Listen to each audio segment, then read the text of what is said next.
sejam bem-vindas. Vou começar então lendo hoje as senhas diárias do dia de hoje, quinta-feira, dia 25. Isaías 60, 16 diz: Eu, o Senhor, sou o seu Salvador, que eu, o poderoso Deus de Israel, sou o seu Redentor. Eu, o Senhor, sou o seu Salvador, que eu, o poderoso Deus de Israel, sou o seu Redentor. E Romanos 8, 35. Quem poderá nos separar do amor de Cristo? Com essas palavras, então, com as senhas, nós damos início ao nosso estudo. Hoje nós queremos aprender um pouquinho mais desse relacionamento com Deus, estar mais próximos dele. O que é o temor ao Senhor? Pessoal que entrou aqui, boa noite, Marina, a Ivone também. Então vamos começar o nosso estudo lendo os versículos finais do capítulo 7, versículo 23 a 29. Nós vamos retomar um pouquinho do estudo que o Oberi fez, mas eu não vou fazer o mesmo estudo, eu só vou trazer a perspectiva dos textos sobre as mulheres, sobre a mulher. Acho que ficou bastante curiosidade a partir desse texto, e confesso que nenhuma mulher gosta de ouvir esses versículos, mas nós queremos entender por que o autor escreveu isso. Então, eu leio Eclesiastes 7, do versículo 23 a 29. Tudo isto examinei por meio da sabedoria. Eu disse: serei sábio, mas a sabedoria estava longe de mim. O que está longe é muito profundo. Quem poderá encontrar? Procurei conhecer, investigar, buscar a sabedoria e a razão, e compreender que a maldade é estupidez e a tolice é loucura. Achei coisa mais amarga do que a morte, a mulher cujo coração é rede e armadilha e cujas mãos são correntes. Quem agrada a Deus fugirá dela, mas o pecador virá a ser seu prisioneiro. Eis o que descobri, diz o pregador, conferindo uma coisa com a outra, para a respeito delas formar o meu juízo. Juízo que ainda procuro e não encontrei.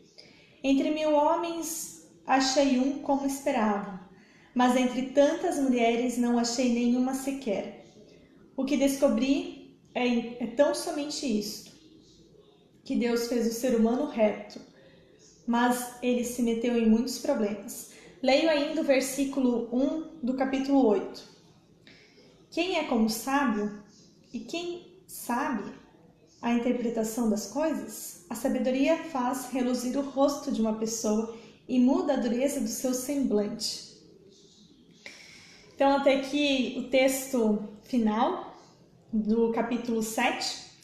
Eu vou trabalhar 2 textos hoje. Eu quero retomar um pouquinho desses versículos que falam sobre a mulher e depois da sequência na primeira parte do capítulo 8. Então, a gente vai fazer a leitura em 2 momentos. Primeiro, eu vou fazer só essa leitura do final do capítulo 7. Boa noite para a Mariana, que chegou, a Jaque também. Então, quando o autor fala assim das mulheres, isso nos causa uma certa estranheza. A gente precisa entender que esse autor ele está em busca da sabedoria, então ele vai procurar a sabedoria em todos os lugares. Ele quer resposta para as perguntas que tem dentro de si. Quem de nós não gostaria de ter respostas também? Ele quer responder os seus questionamentos interiores e ele vai procurar essas respostas. E ele percebe que nem ele mesmo é sábio. Esse é o primeiro ponto que a gente destaca. O autor mesmo percebe que ele não é sábio. A gente toma muita atenção no versículo que diz que não existe nenhuma mulher, mas a gente precisa entender o todo do capítulo, que diz que ele percebe que Deus fez o ser humano reto, mas o ser humano se mete em muitos problemas. o ser humano busca muitos problemas. Então essa busca pela sabedoria faz ele observar algumas coisas e ele usa a figura da linguagem de uma mulher, que é com o coração como redes, como presas, que faz com que o homem se afaste de Deus, se afaste do Senhor, dos caminhos do Senhor. E quem agrada ao Senhor fugirá dessa mulher. Bem, para a gente entender o que o autor quer dizer com esse versículo, a gente precisa entender o contexto em que o livro foi escrito. Senão a gente vai tirar uma interpretação errada desse texto. E é isso que muitas vezes acontece.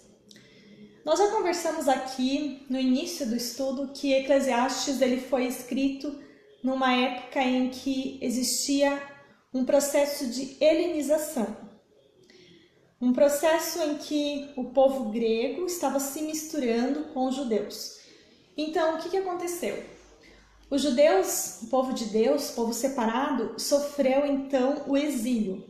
Foi tirado da sua terra e levado para um lugar, uma terra distante. Ficou sem terra, sem templo, sem o seu espaço de culto, sem as promessas que o Senhor tinha dado.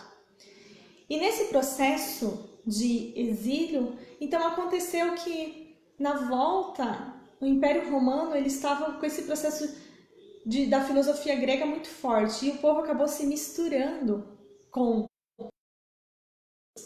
E a cultura era natural que quando o povo voltasse, eles não tinham mais só de si. Eles tinham gregos, eles tinham povos estrangeiros, povos que adoravam outros deuses.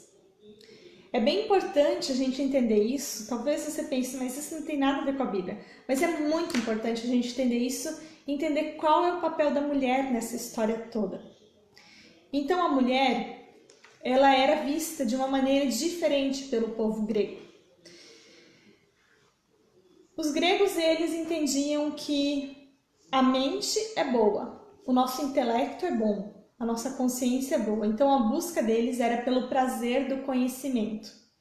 Não era a busca pelo prazer como nós vivemos agora na pós-modernidade, que é uma busca desenfreada por um prazer que tem fim, mas os gregos, então, a filosofia grega, ela queria um prazer contínuo. Esse prazer estava no conhecimento.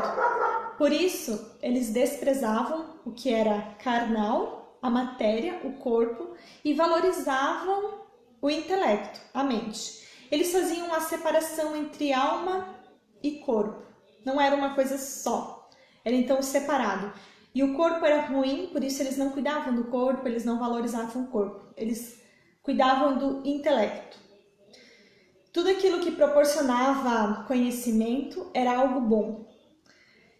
Já diferente para o povo cristão, os judeus, a tradição judaica entende o ser humano como um ser humano integral. Não separa alma e corpo. Nossa alma não é boa e o nosso corpo não é ruim. É uma integridade. É importante a gente entender isso porque a gente não tem, a teologia cristã, judaico-cristã, não tem essa percepção de que quando a gente morre, por exemplo, a nossa alma continua vagando, a nossa alma continua viva, mas a gente morre integralmente. E o nosso corpo e alma, espírito, são atingidos pelo pecado. Então, não há em nós nada de bom, nada que possa, então, ser exaltado.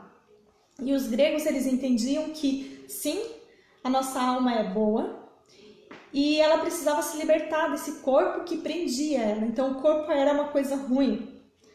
Por que eu estou falando isso? Porque aí entra a mulher. A mulher, ela era entendida como um homem imperfeito para os gregos, para a filosofia grega. Um homem imperfeito e ainda ela era responsável por capturar essa alma e trazer ela para o corpo. Na compreensão da filosofia grega, a alma estava livre e quando a pessoa então era presa, o corpo prendia essa alma. Gente, deem o feedback se eu estou sendo clara nessa explicação. Porque agora eu vou chegar na parte do porquê o autor coloca a mulher como não tem nenhuma mulher boa. Porque na compreensão da filosofia grega, A mulher, então, ela é a responsável por prender o ser humano dentro de um corpo. E ela, então, é vista como uma mulher, como um homem imperfeito, como um homem incompleto. Ela tem uma categoria abaixo do homem. Essa é a compreensão grega. Mas aí a gente vai dizer, mas é um autor bíblico que está escrevendo. Sim, é um autor bíblico, mas ele vivia em um contexto secularizado pela cultura helenista, pelos gregos, pela filosofia.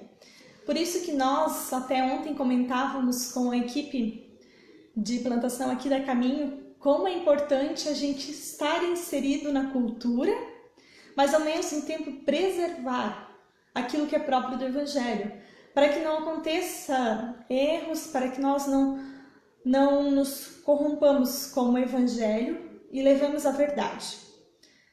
Então, por isso o autor, carregado dessa cultura, ele escreve dessa forma, porque de fato, na visão daquela época, naquele contexto, a mulher ela era menos que o homem. Ela não era vista como um ser humano completo, mas sim inferior. O que nós podemos perceber também no texto bíblico, no Antigo Testamento, é que a mulher ela tinha um lugar de posição inferior quando ela não correspondia a alguns critérios. Por exemplo, quando a mulher não conseguia gerar filhos, ela se sentia incompleta. Isso já na tradição bíblica, bem antes da época do helenismo, bem antes dessa influência grega. Então a mulher também, ela se sentia incompleta no seu estado civil, se ela era viúva, se ela era solteira, se ela não tinha filhos, então ela era menosprezada. O que eu quero trazer para vocês? Que é maravilhoso nós olharmos para o texto bíblico e ver como Cristo rompe com essa estrutura.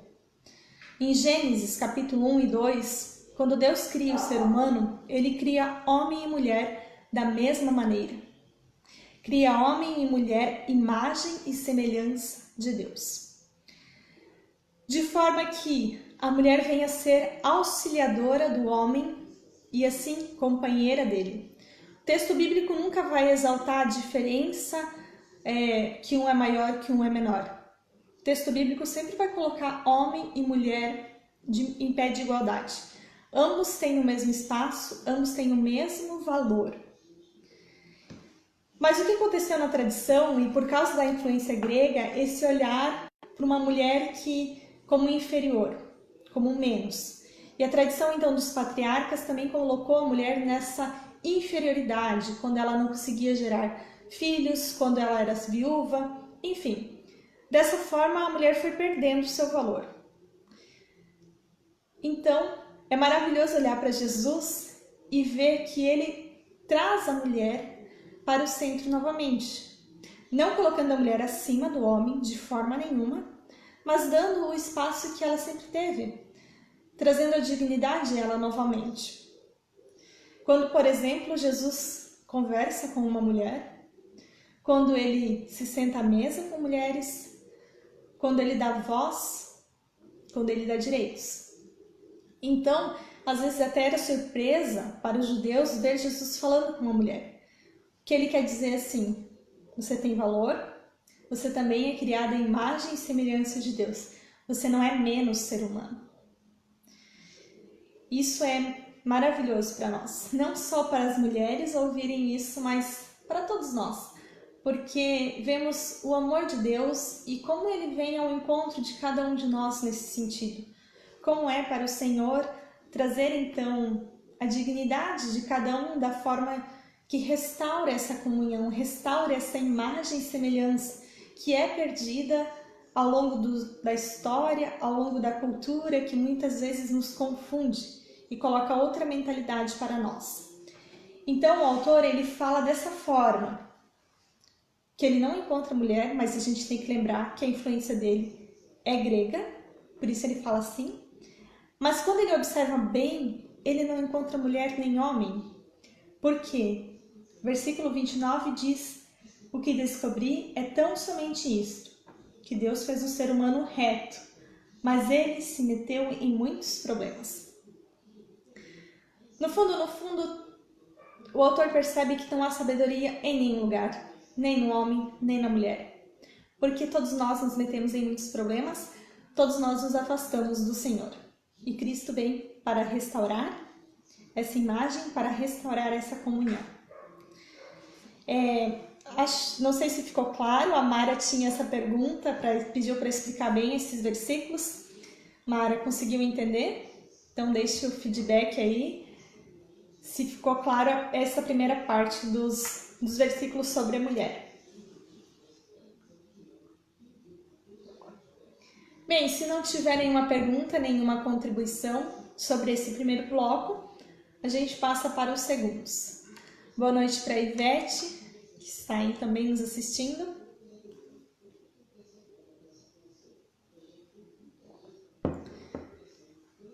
Os próximos versículos, então, eles são do capítulo 8, mas eles seguem na sequência dessa reflexão sobre a busca pela sabedoria. E hoje eu trago um tema que é referente aos governos, como o autor via essa questão dos governos. E aí também é importante a gente entender qual é o contexto em que o autor escreve e o texto está inserido. Então eu vou ler os próximos versículos do capítulo 8. Vamos... Legal, Mara. Vamos ler então do capítulo 8, versículo 2 a 9. Eu digo a você, observe o mandamento do rei, e isso por causa do juramento que você fez diante de Deus. Não tenha pressa em sair da presença dele. Tem uma pergunta aqui da Mara, eu acho que eu vou responder essa aqui antes da gente passar para o próximo bloco. Qual é o único homem entre 1000? Ao longo da história bíblica, nós podemos encontrar vários personagens bíblicos que foram referência. A gente sempre tem que olhar para o contexto, para a primeira resposta, para quem esse texto foi escrito.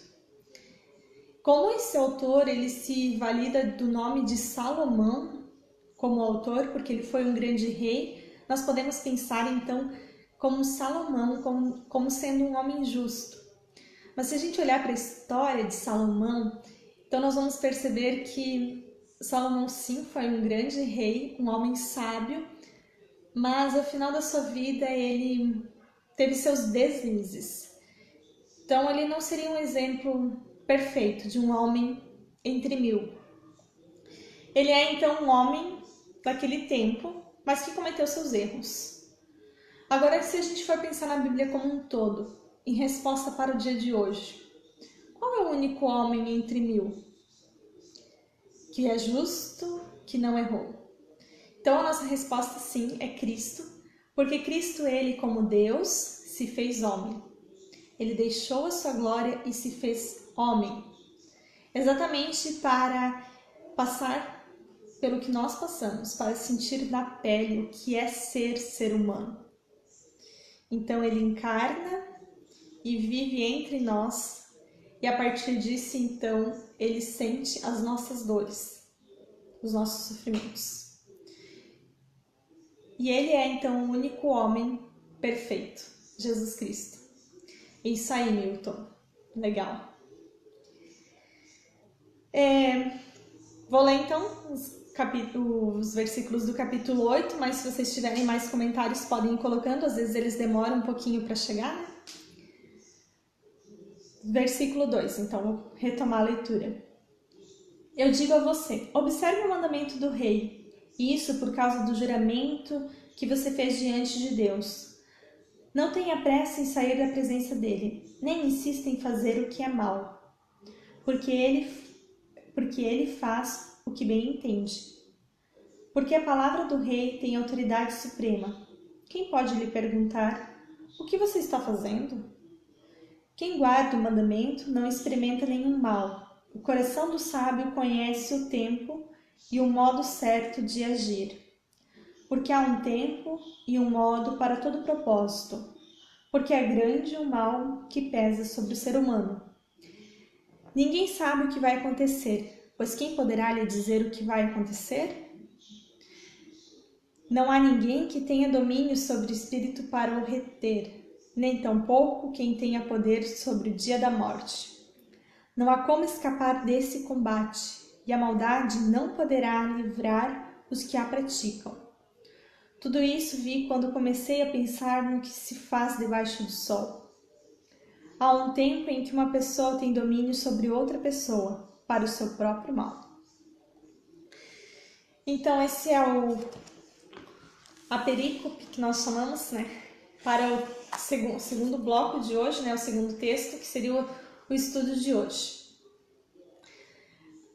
Mais um comentário da Mara, mas ele era também 100% Deus. Exatamente, Mara. Jesus é 100% Deus e 100% homem, porque ele assumiu toda a humanidade para que então...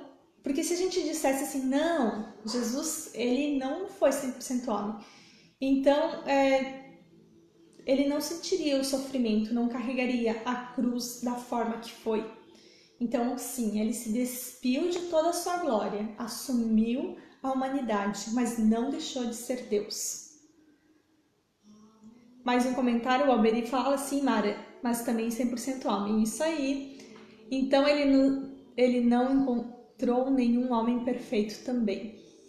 Sim, Jesus ele é o único homem que não pecou. Apesar dele sofrer a tentação, apesar dele sofrer as dores, ser tentado, ele não pecou. Mas ele tinha condição, então carregava esse sofrimento que o pecado faz em nós. Ele carregava as dores do pecado, podemos assim dizer. Um texto que me chama muita atenção é o texto quando Jesus está orando antes da crucificação e ele chega a chorar e suar sangue de tanta angústia, de tanto sofrimento, porque ele sabia o que ia acontecer. Quando nós pensamos em coisas tristes que acontecem, então Cristo sabia de todas as coisas e foi para isso que ele morreu. Para nos dar a vida, para nos livrar desse sofrimento. Ele é esse homem 100%, sim, e é o único que não pecou e foi tentado. O único que sofreu e não desistiu. É um tema que daria muito o que falar, um estudo só sobre isso e muita reflexão. É sempre bom a gente lembrar do quanto Cristo fez por nós e qual é a nossa condição diante desse Cristo. Mas então o autor ele continua na sua busca pela sabedoria. Quem é como sábio? Quem é essa pessoa sábia? E ele vai procurar então a partir dos governantes. É interessante a gente perceber que a sabedoria bíblica, diferente da cultura grega, da filosofia grega, uma coisa bem interessante que eu quero trazer também esse aspecto da filosofia grega, por exemplo, eles valorizavam muito o intelecto. A Mara falou de Jesus, né? Daquilo que Jesus faz e por nós, e dessa vinda dele ao mundo, né? Trouxe esse tema. Jesus, ele também contrapõe a filosofia grega quando ele diz em João, no Evangelho de João, eu sou o Logos. Por quê? Porque na filosofia grega, Logos significava o que sustenta o universo. Logos, a palavra grega que significa palavra, verbo.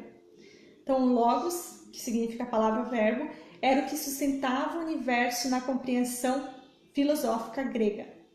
E Jesus ele vem então diz, eu sou o Logos, eu sou quem sustenta o universo. E de fato, por meio dele, todas as coisas foram criadas. Então imaginem a confusão na cabeça das pessoas daquela época de olhar para um ser humano simples. Jesus não veio vestido de rei, como vocês sabem. Um ser humano simples que diz, eu sou o Logos. Eu sou aquele que sustenta o universo. Não só sustento como criei. A partir de mim todas as coisas foram criadas. Não é à toa que ele foi para a cruz, porque isso não cabia na compreensão da época. Então Jesus também contrapõe essa cultura grega que estava enraizada nos judeus cristãos, nos judeus, na verdade, não eram cristãos ainda naquela época, né? Nos judeus de tradição rabínica, nos fariseus, e mostra e ressignifica aquilo. E aqui então essa sabedoria bíblica está associada ao ensino de Deus. Diferente da sabedoria helenística dos filósofos, que está centrada em si mesmo, na consciência, na busca pelo conhecimento, pelo prazer do conhecimento, simplesmente. Então, ao invés de buscar o prazer no conhecimento, agora eu vou buscar o ensinamento bíblico de Deus. E esse ensinamento bíblico, esse conhecimento, ele vem nada mais, nada menos pelo relacionamento com Deus. Quero dizer para vocês que não é a quantidade de livros que lemos, não é a quantidade de palestras e coisas que ouvimos que nos torna mais sábio. Sim, ajuda. Quanto mais a gente lê, mais a gente ouvir, mais conhecimento a gente vai ter. Mas o que nos torna sábios em Deus, nos ensinamentos de Deus, é o nosso relacionamento com esse Deus. É ali no se relacionar com Ele, em buscar a intimidade, aprofundar a espiritualidade com Ele. É que vamos nos tornar pessoas sábias. Porque no fundo, é Ele quem gera em nós essa sabedoria. Essa sabedoria que no final o autor diz que ela transforma um semblante ruim em um semblante simpático. Essa sabedoria que vem de Deus. E é ali que o autor encontra a sabedoria. Algumas áreas que ele fala, então, da prática da sabedoria no dia a dia, então, é na sociedade, no âmbito da política, na igreja, na família, onde você estiver, no dia a dia essa sabedoria se mostra. Não é um relacionamento só eu e Deus no quarto, quando a gente fecha a porta para orar, mas é um relacionamento que transpõe barreiras, que transpõe a minha casa, que alcança pessoas. E isso a gente não tem como forçar, isso sai naturalmente. Quem busca esse relacionamento com Deus se torna sábio, porque é o agir do Espírito Santo na vida de cada um.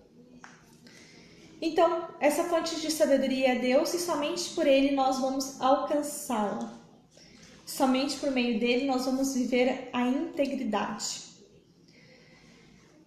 Outro aspecto que o autor coloca a partir desse texto é a sabedoria que vem do Antigo Testamento.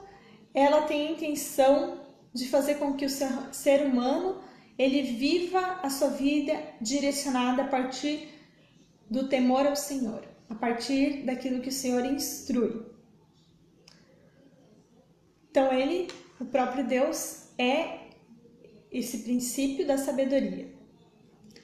É conhecer mais e mais a Deus.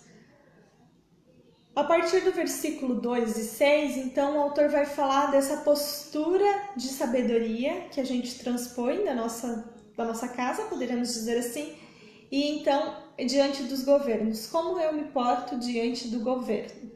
E aqui é um tema um pouco delicado, talvez. Aqui a gente não vai entrar em nenhum determinado partido, nada assim. Quero trazer primeiro o texto bíblico, como é que era a forma de governo naquela época, para a gente entender. No Antigo Testamento era a monarquia, a instituição escolhida então pelo povo para governar. No início eram os sacerdotes, mas o povo pediu então um rei. E Deus atende ao pedido do povo e traz um rei. A questão é que esse rei ele é o representante de Deus na terra. E para a compreensão do povo, o rei, ele é ungido de Deus, e ele então tem a tarefa de dizer aquilo que o Senhor traz para ele. Fazendo um contraponto com a democracia que nós vivemos, então, não é Deus que institui o rei, mas é o povo que escolhe o seu representante, elege o seu governo. O povo, então, na Bíblia, ele pediu para que Deus elegesse um rei. E Deus ia lá e levantava um rei. Se lermos ali os livros históricos, vamos ver a linhagem davídica. A partir de Davi, então, Deus levantou um rei para o povo de Israel. Todos os descendentes de Davi, então, eram esse rei. E a presença de Deus era prometida a partir dessa linhagem. Deus prometeu que sempre haveria um rei da dinastia davídica. E outro ponto que a gente também pode falar é que quando essa monarquia falhou, porque vamos ver ao longo do estudo que falhou, a esperança do povo não ficou vazia, porque Cristo é esse descendente de Davi que vem ser o nosso rei. Nós lembramos isso no domingo de Cristo Rei. Cristo é o rei, que é de uma vez por todas aquele que pode nos livrar, nos salvar. Porque o rei tinha esse aspecto no Antigo Testamento de salvar o povo.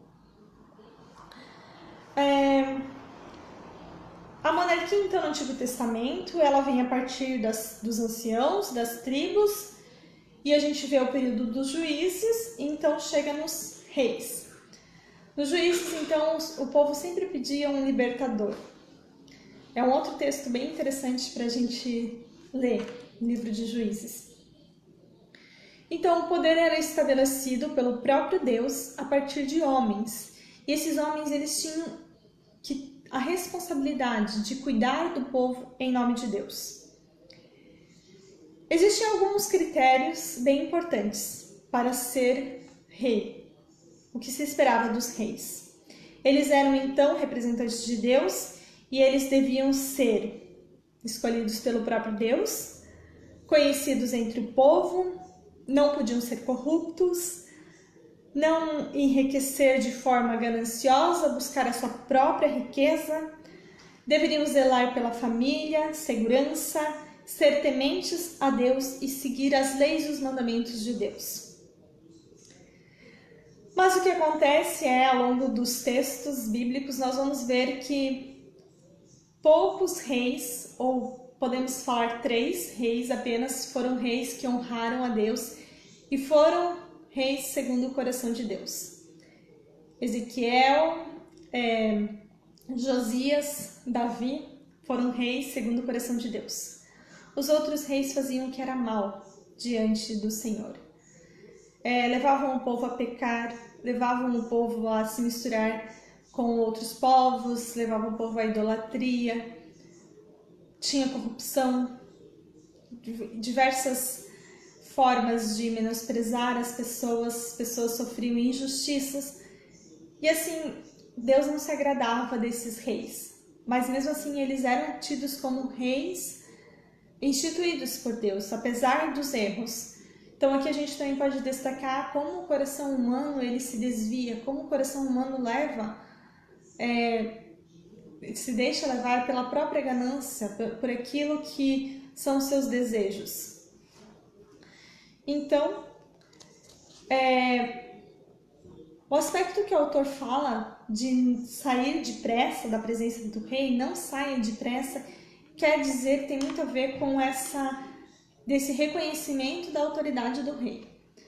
Quando a pessoa ouvia e não saía da presença do rei, então dizia que ela reconhecia aquele rei como uma autoridade. Sair da presença do rei com pressa era ignorar o que o rei dizia, era ignorar a presença desse rei como uma autoridade.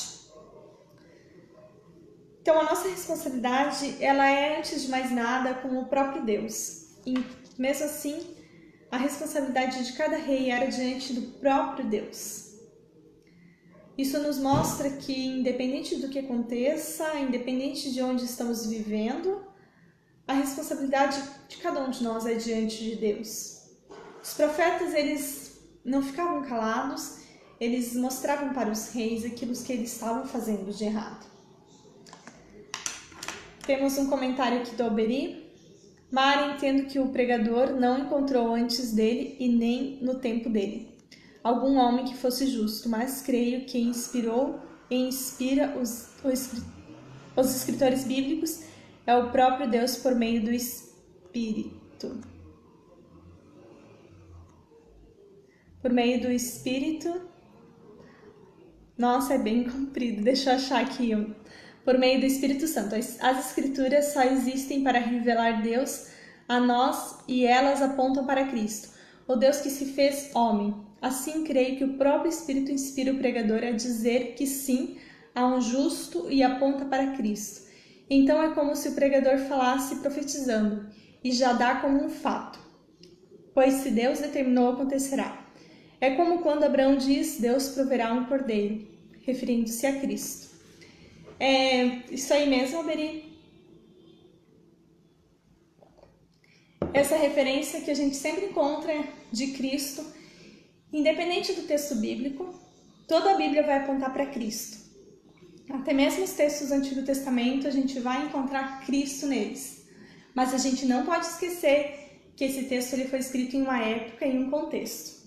Então, quando a gente faz um estudo, a gente observa quem são os leitores iniciais, o que o autor falou para aquele povo. E depois a gente olha e pensa, onde está Cristo nesse texto? Onde o texto aponta para Cristo que nós podemos aprender? Em todos os textos da Bíblia, até mesmo nos mais difíceis, nós vamos encontrar Cristo.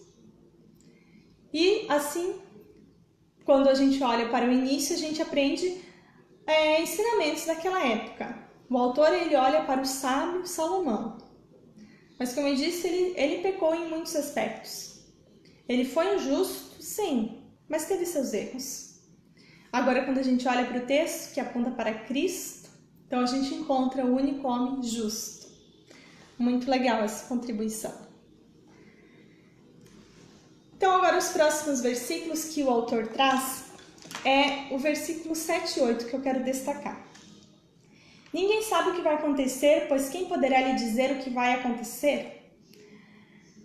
Não há ninguém que tenha domínio sobre o espírito para o reter, nem tampouco que tenha poder sobre o dia de sua morte. Não há como escapar desse combate, e a maldade não poderá livrar os que a praticam. Bem interessante esses versículos, eles nos trazem uma verdade. Ninguém sabe o que vai acontecer. Bem, sobre isso a gente já comentou bastante no estudo. A gente não tem certeza de nada, a não ser da nossa morte. E é isso que o autor traz aqui. Mas eu não quero trazer um aspecto negativo, quero dizer que, ok, nós temos um conhecimento da nossa morte, que todos nós vamos morrer. E o que a gente faz com isso? Nos resta saber, ter consciência de que vivemos diante de Cristo, diante do Senhor, e como nós vamos nos comportar. Como é que nós vamos viver diante desse Deus? Como é que nós vamos pautar os nossos relacionamentos? E agora eu não digo só o nosso relacionamento entre eu e Deus. Porque quando eu vivo diante de Cristo, vivo para Cristo, todos os meus relacionamentos são transformados. Eu não vivo mais só para mim mesmo, eu não vivo mais só diante de Deus, eu vivo em sociedade. Então, pense, como é que vai ser o teu relacionamento diante do mundo? Diante das pessoas e diante de si mesmo. Uma coisa é certa, se nós vivemos temendo o Senhor, e temer ao Senhor não é ter medo do Senhor. Temor ao Senhor é muito mais reconhecer quem é Deus, quão grande é esse Deus e quem somos nós. Quando nós vivemos dessa forma, nossos relacionamentos são transformados. E por isso que o autor fala também do governo, porque é assim também que nós vivemos e deixamos que a nossa postura seja uma postura de respeito. Respeito entre as pessoas, respeito dentro da igreja, na sociedade, no trabalho, seja onde for. Porque em seguida o autor vai falar no versículo 9, tudo isso vi quando comecei a pensar no que se faz debaixo do sol. Há um tempo em que uma pessoa tem domínio sobre a outra para o seu próprio mal. Quando nós percebemos o poder que temos nas nossas mãos e não vivemos pautados pelo Senhor, temendo o Senhor, corremos o risco de causar mal com as nossas próprias mãos. A autoridade que cada um de nós tem não deve ser uma autoridade que prejudica o povo. a autoridade dos reis, da monarquia no tempo do Antigo Testamento, então ela muitas vezes prejudicou o povo. Ao invés de trazer o povo para perto de Deus, afastou o povo. Como nós estamos numa comunidade de fé, podemos pensar nas nossas lideranças. A nossa liderança é uma liderança que aproxima as pessoas ou é uma liderança que somente exerce poder? É um exercício que sempre, de novo, nós precisamos fazer, porque o coração do homem se desvia. E é isso que o autor traz no último versículo, as distorções dos relacionamentos. A autoridade que prejudica o povo. Aí a gente pode olhar para o livro de 1 e 2 Samuel, 1 e 2 Reis, 1 e 2 Crônicas, livros que relatam a história dos reis e contam de como esses reis pecaram, como esses reis desviaram o povo e a consequência foi que o povo foi levado a um exílio. O povo perdeu sua terra, perdeu seu tempo, perdeu seu espaço, perdeu também a promessa. Então, esse povo se afastou de Deus não porque Deus se afastou dele, mas porque os reis levaram esse povo para longe. Corromperam o próprio povo escolhido por Deus. Mas Deus não abandonou esse povo e ele traz um novo líder, restaura essa aliança. E então é onde acontece o contexto do livro de Eclesiastes, que é o helenismo. Só que muitos são os desafios nesse contexto. A cultura é uma cultura diversificada, cheia de sincretismo, pautada por injustiças, pelo um povo misturado. Mas é o momento então do povo ser testemunho, dar esse testemunho de Deus. Esses reis, eles abandonaram o primeiro amor e se deixaram corromper pelo poder. A responsabilidade das lideranças, do governo, é sempre zelar pelo bem do povo. Quando olhamos para as nossas autoridades governamentais, a primeira responsabilidade delas é zelar pelo bem do povo. Ser um governante é, antes de mais nada, servir ao próximo. E nós, como igreja, não precisamos ter medo de nos envolver nessas questões, porque a nossa responsabilidade como cristão é viver em comunidade e servir ao próximo. E a pergunta que fica então diante desse texto e aquilo que o autor fala é: o que fazer diante de governantes que fazem o que é mal, que não olham para a justiça do povo, não olham para o bem do povo, mas olham para si mesmo? Quando isso acontece, nós como cristãos não devemos nos calar. O autor fala assim que é para você não sair da presença, que é para você respeitar, mas os profetas, eles trouxeram o juízo, trouxeram a denúncia e anunciaram aquilo que o Senhor tinha para dizer, a justiça do povo. Os livros proféticos, eles sempre de novo vão trazer questões bem práticas de justiça mesmo. Vão condenar a corrupção e a forma que os governos estavam não cuidando do seu povo, não cumprindo com o papel que Deus tinha dado para cada um deles. O versículo que eu quero deixar como resposta para o capítulo de hoje, para o estudo de hoje, é o versículo de Atos 5, Atos capítulo 5, versículo 29. Atos capítulo 5, versículo 29.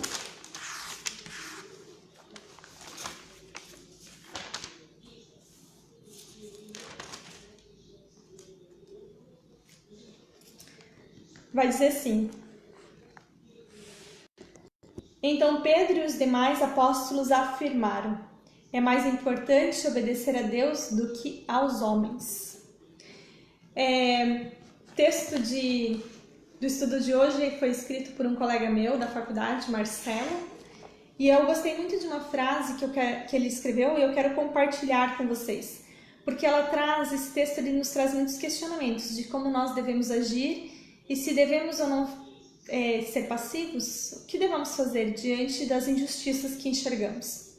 E ele escreve assim: quando não for possível obedecer às leis e às ordens das autoridades governamentais devido ao pecado que elas apresentam, então, antes importa obedecer a Deus do que aos homens. Esse esse parágrafo que o meu colega escreve nos lembra que todos nós somos sujeitos a erros, a pecados, todos nós somos sujeitos a nos desviar. E nós não devemos nos deixar levar quando nós vemos que o caminho não leva ao Senhor. O texto então traz a primeira perspectiva: antes importa obedecer a Deus do que a homens, e obedecer a Deus é temer ao Senhor. Buscar em Deus a força, a firmeza para permanecer firme diante das dificuldades que enfrentamos. Não nos deixar levar pela situação de pecado, pela corrupção. Então, pessoal, esse é o texto de hoje. Se alguém quiser fazer mais algum comentário, pode escrever. Temos mais um comentário aqui da Mara. Pastor, é importante a contextualização. Ajuda muito o entendimento. Sim, é importante a gente entender o momento que o texto foi escrito, a época e o contexto, para que a gente tenha uma compreensão clara e não faça uma interpretação difícil que nos leve para caminhos que não eram, na verdade, o que o Senhor tinha. A Mara tem mais um comentário. Eu agradeço muito pela boa vontade em me ensinar, pastora Sara. Deus te abençoe. Que legal, Mara, que você tenha aprendido. Esse momento de estudo bíblico. Ele é um momento para a gente aprofundar o nosso conhecimento, para nós aprendermos juntos, para tirarmos dúvidas, para aprofundar aquilo que a gente já sabe, talvez. Compartilhem aí o que vocês sabem, aquilo que chama atenção. Se você já ouviu sobre esse texto, sobre esse tema, coloque sua contribuição, assim como o Alberi colocou. Vamos aprender juntos, é um momento de diálogo mesmo, de espaço em que vocês podem colocar as ideias. É o momento que a gente tem na comunidade, nesse momento. É uma das formas que encontramos de estarmos juntos, de trocar uma ideia. Queremos ter esse momento. Não só eu trazendo a mensagem, o estudo, mas eu quero também que vocês se envolvam. Muito boa a tua participação, Mara. E estamos aí para tirar dúvidas, para esclarecer. Se tiver algum tema que eu precise estudar um pouco mais, podem colocar aí que eu procuro, trago na outra semana. Então, se alguém não tiver mais nenhuma questão para colocar do texto de hoje, nós vamos encerrando, já está quase no nosso horário. Então, pessoal, o texto de hoje então nos traz alguns desafios, mas também nos esclarece algumas coisas, mostra o amor de Deus e como Ele nos traz para perto dele, nos coloca em uma situação de igualdade, de dignidade, cada um de nós. Convido para que nós tenhamos um momento de oração para encerrar esse estudo. Senhor nosso Deus, nós te agradecemos pelo teu cuidado, teu amor na vida de cada um de nós. Pedimos que tu estejas abençoando a cada um que participa desse estudo, que tem buscado um relacionamento mais profundo, mais próximo de ti. Ajuda-nos, Senhor, no desafio de estar diante de dificuldades, de contextos que muitas vezes não agradam a ti, que nos desafiam a buscar antes a tua presença e se desviar, Senhor, daquilo que é mal. Dê-nos força e coragem para sempre colocar o Senhor em primeiro lugar, que não sejamos corrompidos pelo que o mundo traz. Que tenhamos nossos olhos fixos em Ti, Senhor da vida, que nos dá a vida e a certeza da salvação. Que essa certeza possa brotar em nosso coração amor aos nossos irmãos, amor por Ti, pela Tua comunidade, Senhor. Que cada um aqui seja um instrumento de bênção em seu lar, no seu emprego, onde estiver, Senhor. Pedimos uma noite de descanso abençoada por Ti. Senhor, que estejamos cada vez mais perto de Ti. Em nome de Jesus. Amém. Agradeço então a participação de todos. A Jaque comenta só agradecer. Marina, obrigada, pastora. O Milton diz obrigado, texto bem colocado, esclarecedor. Que bom, Milton, obrigada pelo feedback, que ficou bem esclarecido. Então, pessoal, nos encontramos na próxima semana. Tem mais um comentário aqui da Ivone. Gratidão por esses momentos de estudo. Obrigada, pastora Sara. Graça e paz sejam contigo. Graça e paz a todos nós. Que o Senhor abençoe a nossa noite de descanso e o nosso dia amanhã. Desejo, então, um bom final de semana. Tá chegando o final de semana aí. E convido a todos para estar presente no culto. Neste domingo, o pastor Rui estará fazendo culto. Que tenhamos um momento abençoado de palavra neste domingo também. E nos encontramos na próxima quinta-feira. Um abraço a todos.